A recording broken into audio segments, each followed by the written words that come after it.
多年夫妻为何成为陌生人？妻子为什么不愿意交公粮？这是人性扭曲，还是道德沦丧？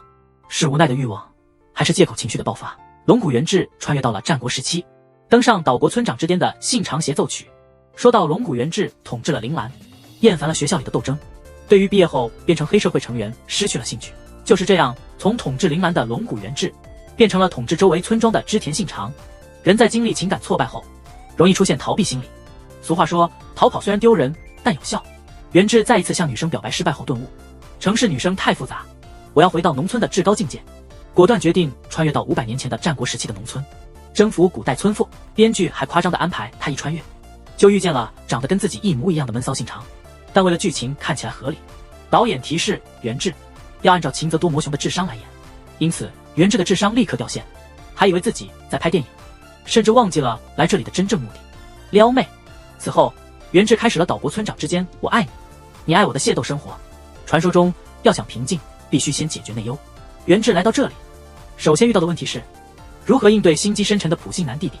普信男依靠比元志稍高的 IQ， 想要在背后搞鬼，暗地联合手下对自己的尼桑不轨。感到危机的元志，在忠实粉丝小恒的形势分析后，决定逃跑是最佳策略。毕竟他只是来撩妹的，年轻的他如果被信长的弟弟普信男搞死，那就太不值得了。逃跑虽然丢人，但有效。元志趁夜逃离城池，想要先回到水晶那里，恢复状态后再去 gank。没想到一进入野区，就被对方打野埋伏着。元志靠着灵活的走位勉强逃脱。小恒怒责元志：“你是不是忘了你的初心？”元志恍然大悟，自己不是来这儿打游戏的，而是来泡妞的。在妻子龟蝶的指点下，元志有些畏缩。为了缓和尴尬氛围，他决定从心理上下手，收起了他那标志性的笑容。这个负心汉象征性的找了妻子3分钟，然后就打算放弃了。没想到这一切都是他那普信男弟弟在后面操纵的。一边是急不可耐的大舅子，另一边是元志的哥们小恒，还在夸大事态。虽说是过得不错的本国日子，但找不到老婆，也不至于要拿自己的脑袋来换吧？难道你们以为我元志是被吓大的？元志确实是个见过大世面的男人，凭香味就能认识女人。昨晚和我同房，而且差点婚内出轨的女人，肯定就在附近。伙计们，这是保姆级的教学，教你们怎么用男主的角度去撩妹。都退后，我要开始表演了。普信男在父亲和大舅子面前诬陷元志，那愚蠢的弟弟居然厚颜无耻地向父亲求证。您老没意见吧？父亲则用满是失望的眼神看着这个让人失望的儿子。但按照主角光环效应，男主庄华也成功了，妹子的好感也随之提升。普信男就别想指手画脚了，老婆终究是找到了。大舅子询问龟蝶出了什么事，龟蝶说自己去换衣服了。大白天的，阳光明媚，你一个村主任家的媳妇，隔壁齐藤家的公主，你脸上明明是满是污垢。我要是你，就羞涩地跟哥哥说，我和别人去外面玩斗地主了，这样不是更合理吗？我去。元志立刻回应，你这样是不是就暗示你哥我和你去斗地主了呀？我没有啊，别乱说。危机一过，普信男弟弟表态，你侵占了我的地盘，还干掉了我的队友，甚至攻陷了我的高地，但我还是想讽刺你一下。元志本源突然来了灵感，豪言壮语地喊出，别动那女孩，让我来。愚笨的弟弟啊，你难道不知道讽刺的总是失败吗？成功上位之后，他竟然首先实施科学合理的5天工作制，还说这是给下属的福利。一时之间，让那时的工人们无法理解这项令人震惊的举措。在好兄弟小青的帮助下，元志最终当上了尾张村村长，但因为现实中追女孩屡屡失败，导致自信心下降，开始有了退缩的念头。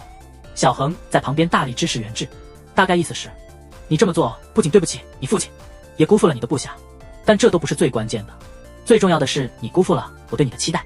元志最终成为了织田家的家主，成为尾张村的村长后，他发表了像中学毕业生一样的演讲，听得手下们一头雾水，但觉得很厉害。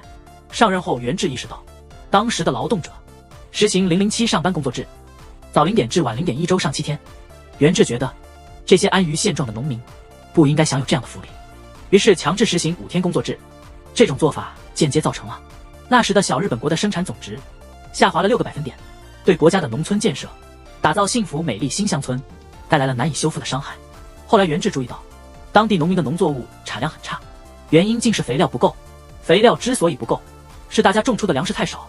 于是他随意决定，让原本1天只吃2餐的农民们，晚上再加1餐，晚上还可以加点夜宵。我说哥们，粮食不足的原因，不是因为你们吃的太多吗？可谁知元志的这一做法，惹恼了邻居二大爷。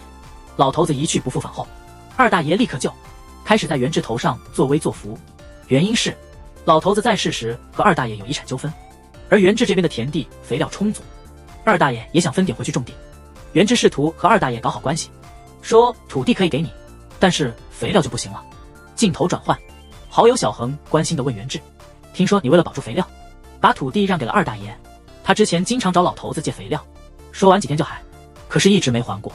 元志这种令人哭笑不得的决策让小恒摸不着头脑。元志回他，你的学渣，是你懂还是我懂？分封土地这招欧洲人都玩腻了，懂吗？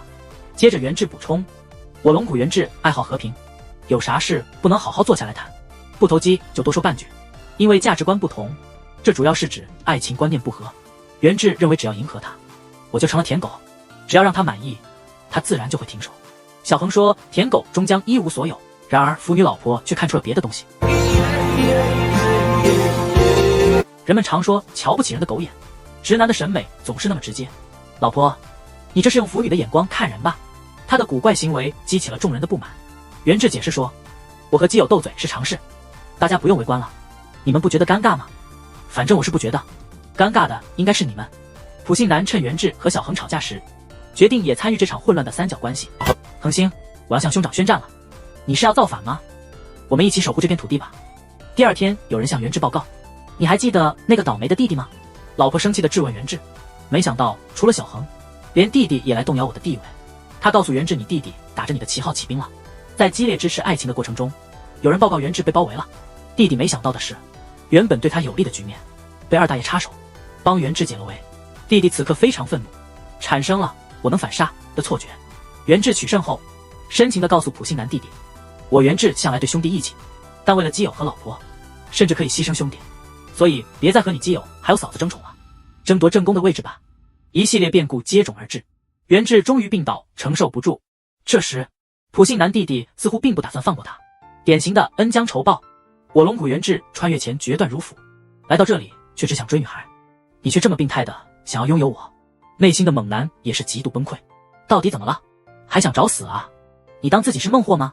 还指望诸葛亮放你7次？基友看到生病的元志，忍不住心动，想要告白，却被普信男打断。普信男郑重其事地说，听说你最近腰有点不行，我给你带了些6味地黄丸，抱着宁愿毁掉也不给别人的心态。普信男掏出藏在外套里的巨大砍刀，向元志挥去。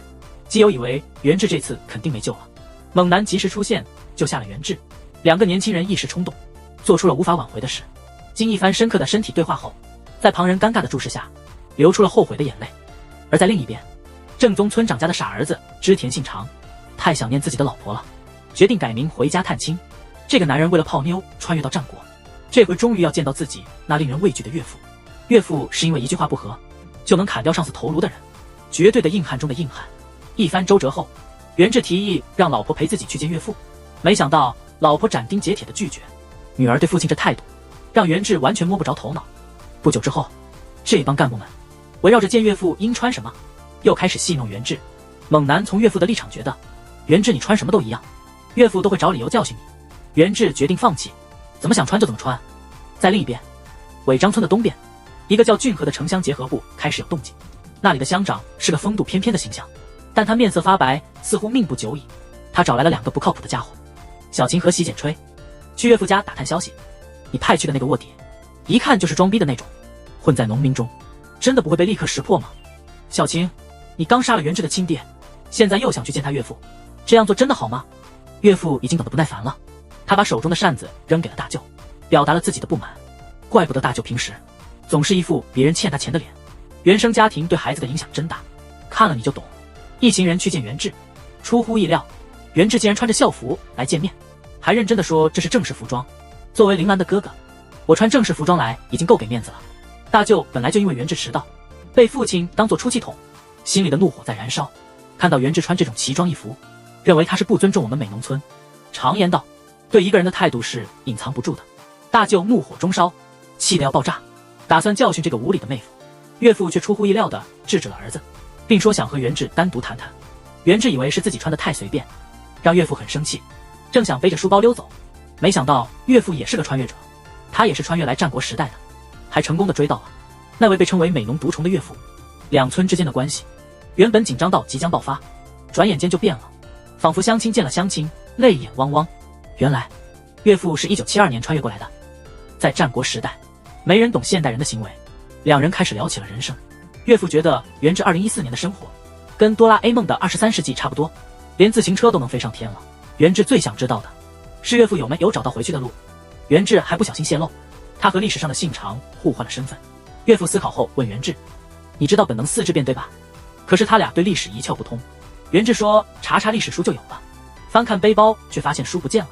岳父责怪源自太粗心，跟他说那本不是普通历史书，那是过关的秘密武器，怎么能这么不在意，弄丢了呢？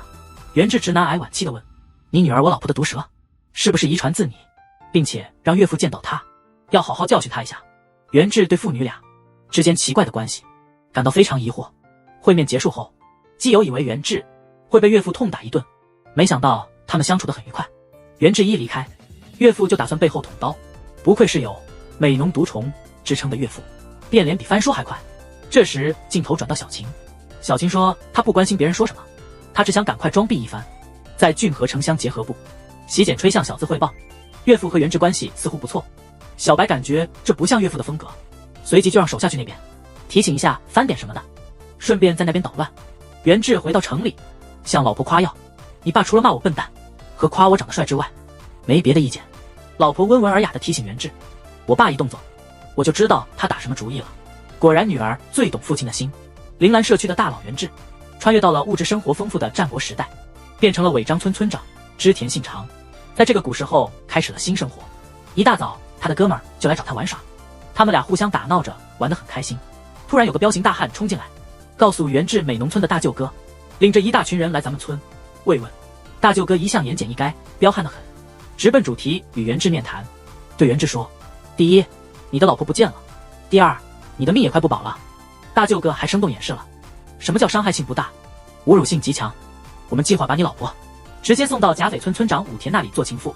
大舅哥，你在你妹妹和我面前说这些什么狠话呢？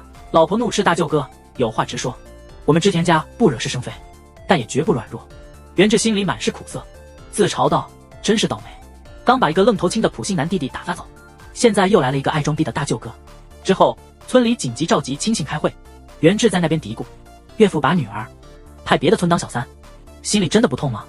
村里人意见分成两派，一派是以那位猛男为首的主战派，主张不管对方是哪个村，直接动手就行；另一派主张和平，认为不管对方是哪个村，我们都不是对手。小恒觉得自己当家的机会来了，一边吃着棒棒糖一边撒娇地说：“如果把你老婆送到隔壁武田那里，你老婆不会生你的气吗？不像我，我只会心疼哥哥。”源自随即表态支持女性，我们应该尊重女性的选择。小恒看到源自站在了道德的制高点上，开始了所谓的道德讹诈。如果不把你的老婆送走，我们全村的人都可能被灭，到时候成了一个没有男人的村子。是你失去老婆，还是我们所有人失去老婆？好自为之吧。老婆半开玩笑半认真地说：“你们尾张村太小了，容纳不下我这样的人物。”同时也表达了自己的无奈，确实是打不过我那不成器的父亲。第二天，源自不得不去找大舅哥低头，毕竟有句老话：杀父之仇，夺妻之恨。他的朋友在旁边看得心疼，满眼同情：“没关系，他走了我还在，你还有很多事要做。”大佬龙骨源自来到了战国时代，成为了织田信长，却不幸被同样穿越来的岳父背叛，不得不同意把老婆爹送往武田家当人质。源自感到非常无奈，同时也明白老婆是勉强的。通过和侍女的交流，源自了解到岳父以前非常宠爱女儿，对龟蝶爱护有加，以前曾经把最珍贵的东西送给了还是小女孩的她，但现在却把女儿送去别的村庄当人质。年幼的蝴蝶离开父亲，寄居他乡，依靠着父亲给的警察帽子艰难度日，经历了许多春夏秋冬。尽管经历了这些，他仍旧相信父亲的承诺：“别担心，我一定会来接你的。”但出乎意料的是，父亲竟然不顾自己的女儿是人质，发起了攻击。龟蝶差点被报复性杀害。身负伤痕的龟蝶怀疑父亲，质问为何不顾他的安危。父亲却冷漠地回答：“你已经是织田家长子织田信长的妻子了。”源自去找岳父深谈关于龟蝶的事，用巧言令色与岳父交涉，摆出现代女权的言论去说服他。岳父却回应说，女儿从出生那天起就成了父亲的妻子。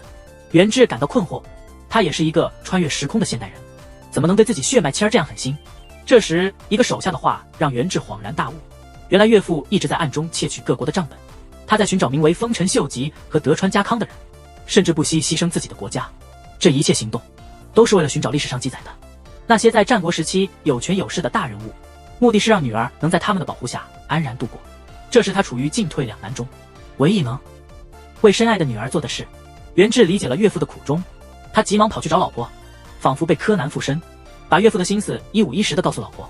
当然，这种听起来像是算命先生的预言，老婆肯定是不会相信的。另一边，在美农村，岳父的手下来报告，说在尾张村的草丛中发现了通关秘籍。岳父激动不已，急忙翻开书籍查看自己的结局。与此同时，大舅哥因为无法忍受岳父的专制暴行，在小琴的煽动下，决定采取行动。原本生活安逸的村长们，即将陷入一场父子间的混战。这个男人刚才还是铃兰高中的霸王，转眼间就穿越到了战国时代，变成了战国霸主织田信长。这一次，他的任务是解决家庭矛盾。大舅哥长期忍受家暴，终于爆发了，率兵起义反抗父亲。双方兵力悬殊，让织田和手下们认为，这一次岳父可能难以逃脱厄运。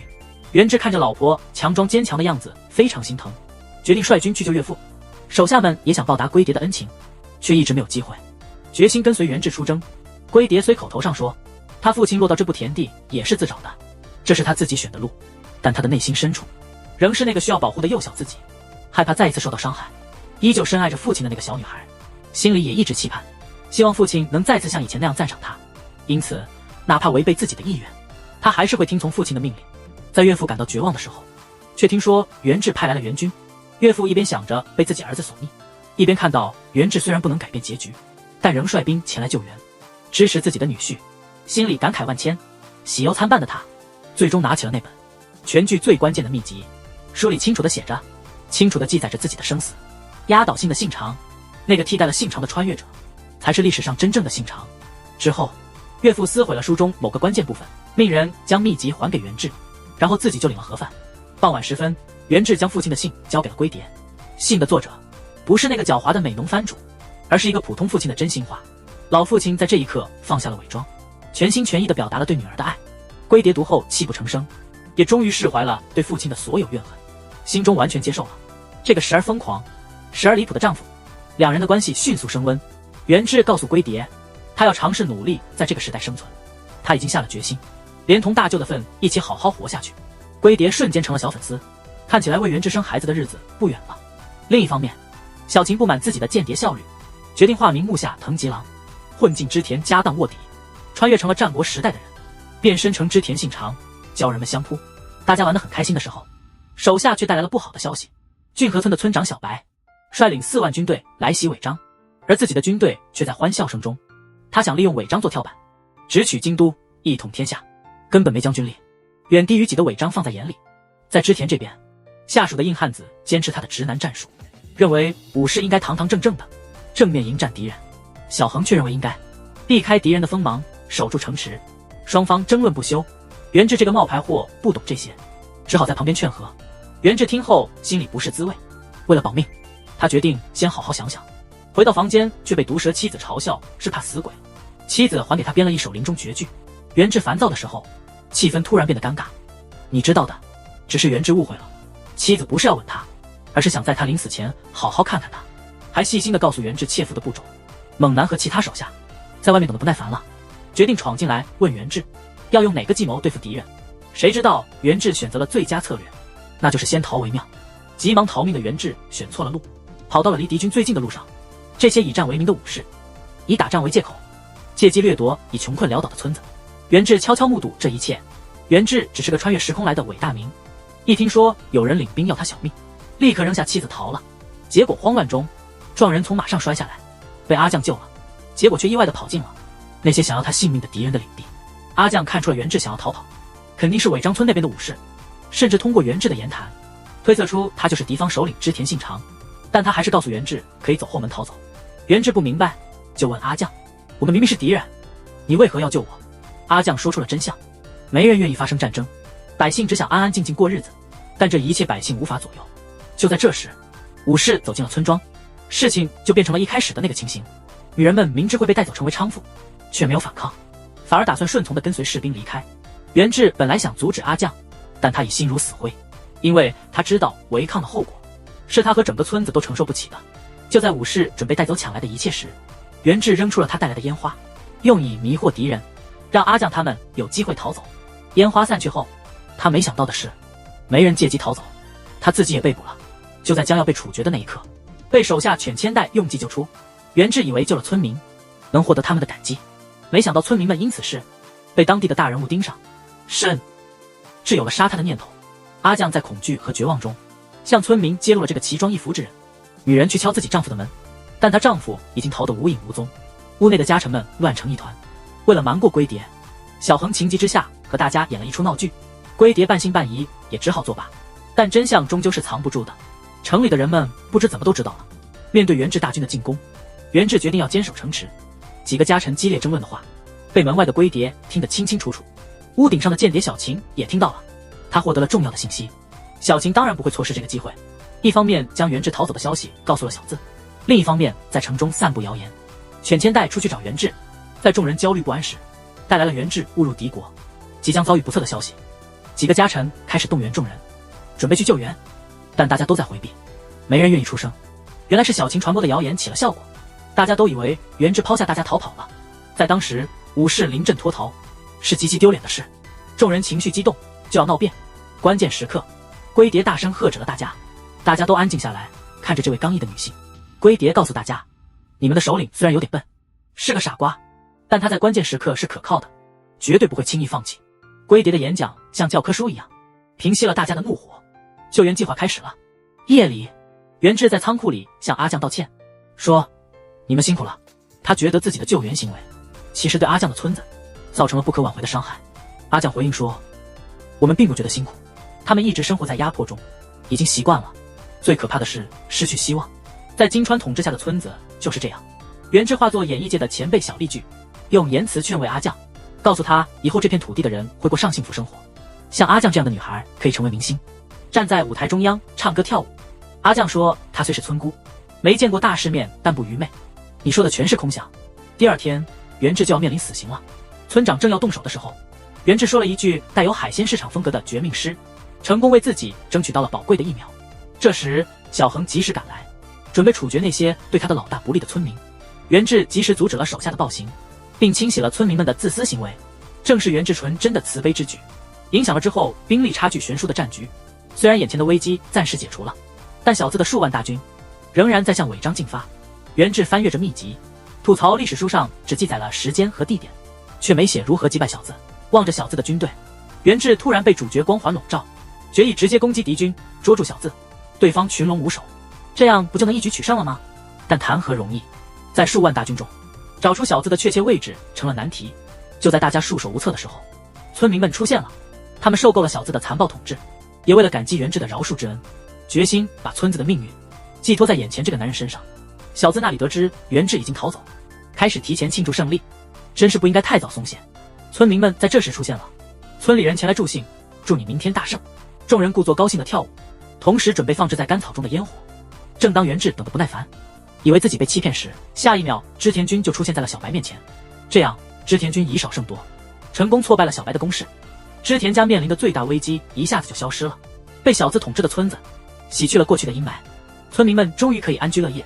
元志在此期间也没忘了调情，与阿酱有了一段甜蜜的邂逅，随即告诉阿酱，我将创造一个500年后充满欢乐的国度。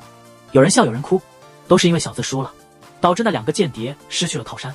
小晴被人看不起，认为他的情报工作做得很糟糕，因此小晴开始策划他的复仇。不要小瞧眼前这人，他就是后来的征夷大将军德川家康。现在的家康还只是个小角色，之前跟错了队伍，现在转投元志麾下。元志毕竟有穿越者的身份，知道家康将成为名人，便对他赞不绝口。身边的家臣们听着都尴尬了，尴尬到极点。家康被元志夸奖得很开心，感动的表示要重新做人，决心跟随元志一辈子。打败小字后，元志没忘记统一天下的承诺，让百姓过上好日子。首先要做的就是进京，首要障碍是美农村，难对付的是军事办兵卫。元志打算用足球转会的方式，出高价拉拢办兵卫。龟蝶提醒元志，办兵卫看重情义，收买他几乎不可能，简直荒唐到了极点，荒唐到不行。这时手下来报办兵卫求见，因为军中有内奸，这让家臣们震惊，但没有确凿证据。小恒和猛男怀疑办兵卫在指鹿为马，就把他关了起来，但元志似乎不这么看。在交谈中，元志问办兵卫是否有不战而胜的办法。办兵卫从军师角度冷静分析，战争是会消耗资源的。元志听后却皱眉，失去小白后的小晴，行事更加专断，杀了和他有冲突的人，并不断接近元志。在上京计划陷入僵局时，趁势提出一夜之间完成计划的点子。这点子打动了元志，但在执行计划时，砍树遭受袭击，伤亡严重。这证实了半兵卫是清白的，也证明了确有内奸在。家臣之中，家臣们互相怀疑，局势几乎要失控的时候，小晴抓到了内奸小森。深感愧疚的小森想自杀，但元志给了他宽恕。元志不想让小森的孩子背负丧父之痛，不希望他们在仇恨中成长。半兵卫觉得元志的处理很明智，但出乎所有人意料的是，织田军里还隐藏着一个奸细，那人就是半兵卫自己。他巧妙地指出了另一个奸细，成功掩盖了自己。一边紧张建成，而他却举起了火把，瞄准了一堆稻草，准备点火烧毁这里。白天元志抓到了小森，但仍决定继续一夜城的计划，因为他相信敌人不会想到，他们没有从之前的教训中吸取教训，依然要继续建成。深夜时分，大家都在全力以赴，唯独一个人悄悄来到一个隐蔽处，举起火把准备纵火。他想起了主公交代的任务，手中的火把却迟迟不能落下。他犹豫不决，原来半兵卫也曾有过和元志一样的理想，希望在这乱世中建立和平，多次向主公谏言，但主公只当他是空谈。主公只想利用他的智谋赢得战争。半兵卫逐渐变得只知道策略，成了只追求胜利的军师。但元志的话又让他看到了希望。最终他放下了火把，准备独自承担背叛的后果，因为他想看看那个痴人说梦能否成真。此时在一夜城里，一个人冲了进来，他恳请元志去解救自己的兄长半兵卫。然而当得知半兵卫是内奸后，家臣们坚决反对。这时小恒挺身而出，半兵卫即将被执行死刑之际，元志赶到了现场，他决定放弃一夜城，转而选择去救半兵卫。就这样，元志赢得了一个忠诚的大将。当大家以为一夜城计划失败时，曾经背叛的小森带来了浪人帮忙，他们终于建成了不夜城，平和地夺取了美浓。正因如此，出谋划策的小晴也成为了织田家核心成员。在500多年前，在和平繁荣的霓虹国，大家之间如果想要缔结盟约，通常是通过送亲人作为人质，或者通过政治联姻来完成的。如果不这样做，盟约就难以成立。长政家也不例外，即便元志再三请求，他们还是坚持逐客令。那天元志陪妻子出城拜访岳父，却遇上了等在那里的信长。对于元志的抱怨，信长并没有打算做出让步，但为了赎罪，信长请求元志希望能够化身为光秀来辅助元志。这时手下来报，两人急忙隐蔽起来，但手下首先发现了信长。不得不说他的直觉真准，即使发型和衣服完全不同，他却毫不怀疑手下们正在热议上洛的计划。失去了美浓，现在最大的威胁是晋江的长政。有人提议直接进攻，也有人反对。半兵卫建议与之结盟，方法是让信长唯一的妹妹阿市与长政联姻。家臣们纷纷表示支持，但没人注意到信长的不自在。只有小恒感到了些许异常，平时疼爱妹妹的信长怎会这么轻易的就同意了联姻？阿市却说，别担心了，我愿意嫁给浅仓家，心甘情愿。元志偷偷溜回来，发现自己竟然答应了政治联姻。这么荒谬的事情，立刻撤回了自己的话，还向家臣们传授了现代的婚姻观念。结果不仅家臣们，连自己的妻子也都不支持他。元志只得自己想办法。正当束手无策之时，小晴提了个建议，直接偷袭如何？这是500年前两国坚建的要塞，要不是说出来，我还以为是村口的篱笆呢。元志也许也受不了了，吩咐手下放下手中的武器，拿起大锤，片刻间就拆了篱笆。旁边的长政看得目瞪口呆，这是什么操作？我带兵来跟你打仗，你却在那自顾自的忙活。原来元志这么做全是为了展示他结盟的诚意，这策略真的有效，感动的长政泪流满面。元志回到城里，首先把这个好消息告诉了阿市，不料刚坐下，长政就反悔了。原来长政虽然是家主，但实际上是个懦夫，真正有决定权的是长政的父亲。老爹觉得元志不可靠。阿市原以为能体验哥哥所说的自由恋爱和婚姻，但为了家族，他只能选择联姻。晚上元志尝试安慰阿市，但阿市已经下定了决心。出嫁那天，阿市身穿婚服，美得不可方物。大门开启的那一刻，阿市惊呆了，红毯、花瓣、条幅，大伙儿纷纷献上祝福。这不就是现代结婚仪式的场景吗？他这个穿越过来的哥哥，虽然没法让阿市体验自由恋爱的幸福，但也尽了最大努力，给他一个难忘的美好婚礼。望着远去的阿市，元志深情地说了一句，无论怎样结婚都只是开始。他甚至给长政写了封长信，还叮嘱备好一枚戒指。或许是阿市出嫁感动了他，元志推开了龟蝶的窗，牵起龟蝶的手，帮他骑上马，两人有说有笑的离开。正好被归来的光秀看到，这个男人擅长得人心，身边围绕着忠诚的部下，但这也引来了敌意。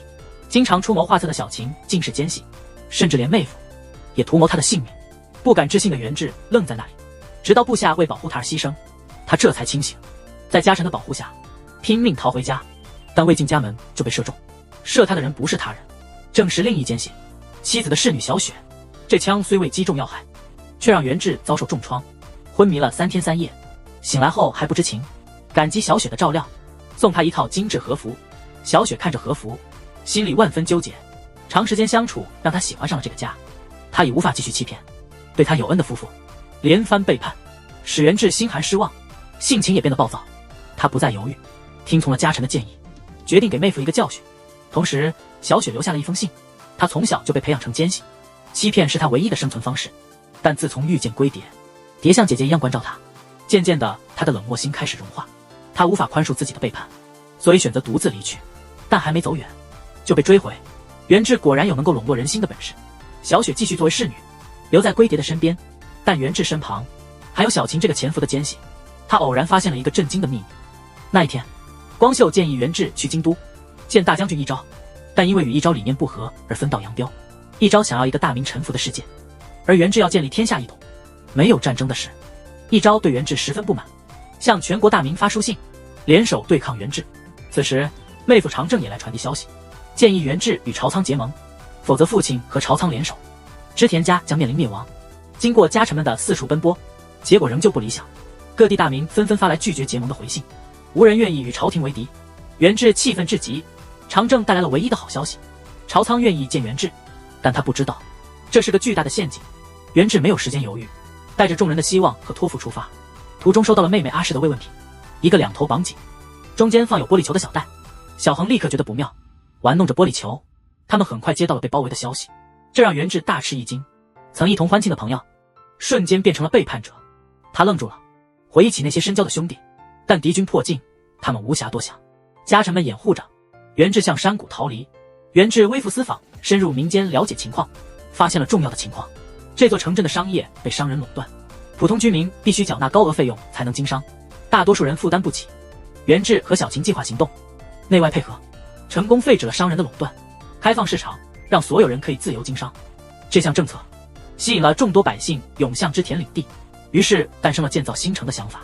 选址在连通京都和织田领地的宇佐山，家臣们争相报名参与。小森不顾巨大压力和周围的质疑目光，勇敢站出来。原来小森一直温顺谨慎，面对闹事的百姓时，他总是谦逊道歉，这一切都被儿子看在眼里。儿子对父亲的做法很不屑，认为他软弱无能，武士怎能向百姓低头。小森知道自己的一切都被儿子看见了，儿子的话深深伤害了他。他明白自己身材瘦弱，剑术平庸，不是个威风凛凛的父亲。临行前，儿子没有和他说一句话。自由市场的政策吸引了大量百姓，同时也引来了嫉妒。其他国家担心织田的日益强大，决定联手遏制。前景和朝仓使出分散敌力的计谋，敌人联军有3万之众。小森几乎是以卵击石，但为了织田家，也为了向儿子证明自己，他坚定地选择了迎战。随从一个接一个的倒下，小森依然勇敢地说：就在此时，严立寺的兵变使情况更加紧急，家门口的战斗很快就打响了。部下们劝说小森撤退，但小森把生死看得很淡，他只想成为一个真武士，保护百姓的笑容和织田家的土地。他紧握武器，勇敢不退，即使敌多我寡，他依旧与敌军战斗到最后。能相信这是年前的事吗？自助餐、高脚杯、蜡烛，不得不称赞古人的娱乐生活。元志的主城迎来了一位外国人，他带来了许多奇特的物品，对穿越的元志来说并不新奇，但家臣们被吓了一大跳。元志能与外国人流利交流，令人佩服。外国人带来了各种东西，主要是传播基督教。元志二话没说就同意了。还有圣诞节，元志想让大家体验一下，于是特意举办了活动，甚至连圣诞老人都扮得很像。但快乐时光总是短暂，有属下报告来，僧人们声称要攻打织田家，宣扬异国思想，看来不为那个时代所接受。属下们因小森之死而怒不可遏，想要一举消灭僧人，但僧人有治外法权，碰不得，只好派人去谈判。谈判无果，僧人拒绝协商，双方都陷入了僵持。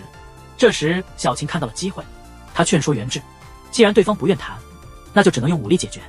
元志竟然答应了。不多时，火光冲天，僧人很快失去了活力。见胜利将近的小晴走到元志旁边问：信长大人，还记得您第一次上战场的情形吗？谁知却得到了一个完全相反的回答。小晴由此确认了自己的猜想，原本的元志谈判能力很差，对那时候的江湖规矩也一窍不通，所以他和光秀交换了身份。光秀的所作所为让元志大吃一惊，原本应该是谈判，怎么变成了无情的厮杀？甚至老人和孩子也没有放过。光秀还理直气壮地辩解，但愤怒至极的元志根本不想听。家臣们也感到难以置信，大家都聚在大殿里，无法相信那个呼吁和平、宣称不杀一人就能取得天下的人，竟会做出这样的事。元志也找不出话来辩解，只能默默地承受这一切。就在这时，龟蝶来到了元志的房间，缓解了他长久以来的压抑情绪。元志终于忍不住哭了。有个男人在地上捡到一把扇子，看到扇子后立刻表情大变。他找到了丢扇子的人，居然称呼他为少主。被叫到的男人也回过头来，他的真面目被小恒揭露。那把扇子是已故领袖留下的，只有少主才会持有。小恒得知原来少主和元志交换了身份，这才明白为什么平素心善的元志会放火，原来是少主干的。小恒无法接受自己竭力保护的人是个冒牌货，也不能原谅抛家族于不顾的少主，怒气冲冲地离开了。那个讨人厌的将军又开始搞鬼，他想联合其他大名来对抗织田家。少主的一席话感人肺腑，威胁到位，将军无言以对，只好作罢，决定不再针对织田家。小恒见到少主如此霸气，忍不住感慨少主的成长和智慧。与此同时，小晴悄悄回到将军府，他巧言令色地骗将军出兵攻打织田。将军以为小晴站在他这边，结果被小晴反手一击，织田家取得了压倒性的胜利。大家都为织田家的时代到来喝彩，但元志却知道了，他们是用卑鄙的计谋赢得了胜利，非常生气。他不愿火灾的悲剧再次发生，但家臣们却认为正是因为4秒之战，其他国家才对织田家忌惮，不敢派兵支援将军。这使得知道内情的小恒对少主的看法又稍有改观。一直犹豫不决的他开始对元志的态度有了微妙的转变。元志的密友和他的气番劝说家臣们，话还没说完，又有一名侍女在保护元志时牺牲。小恒回忆起一个个倒下的人，却没注意到元志给织田家带来的前所未有的团结和繁荣，决心要和元志摊牌。这男人沉思良久，在纸上认真地写下了2个字。老婆看后夸赞他写得好，妹妹和妹夫都表示敬佩。这2个字就是天正。元志给自己国家定的年号，家臣们也投来敬仰的目光。只有一个人看起来忧心忡忡。小恒刚与这个替身主公元志摊牌，让他离开这个家，但元志还想为织田家做最后一件事。小恒不情愿地答应了。他其实已经准备好让少主回归当家，尽管少主的亲信和小恒都觉得少主应该回来，但少主清楚地知道，家臣们追随的是那个替代者。虽然听过无数次让他回归的请求，但他的心中已经动摇。同时，元志的妹夫也是他的朋友，身为国君却无法自主，与元志断绝了关系。但此时元志的实力已经不可小觑，很快就攻下了妹夫的主城。元志深知生命的宝贵，不愿自己的朋友就这样失去生命。他和小恒在火海中搜寻妹夫，但在这乱世中，一切都是胜者为王。妹夫已经准备好了切腹。说完最后的话，元志忍着悲痛为妹夫解除了痛苦。就这样，元志在织田家要做的最后一件事也完成了。第二天一早，天色微明，主城里一片宁静。元志背起书包，正如对小恒的承诺，独自一人离开。这时，龟蝶追了出来。原来，她早已知道丈夫的来历是个谜，但就是这个人，一直守在她身边，给她带来了温暖和快乐。她早就不再关心他的过去，2人都未曾揭穿这一点。元志只是说他去散步，还特别表达了对龟蝶的爱意。看着元志的背影，龟蝶心中百感交集。元志回到了他穿越时的地方，过往的一切历历在目，有快乐，有悲伤，有危险，也有幸福。这时，小恒出现了。他坦白自己的梦想是由元志实现的。现在的织田家已是名满日本的大名，他想帮元志实现统一天下，让百姓安居乐业的梦想。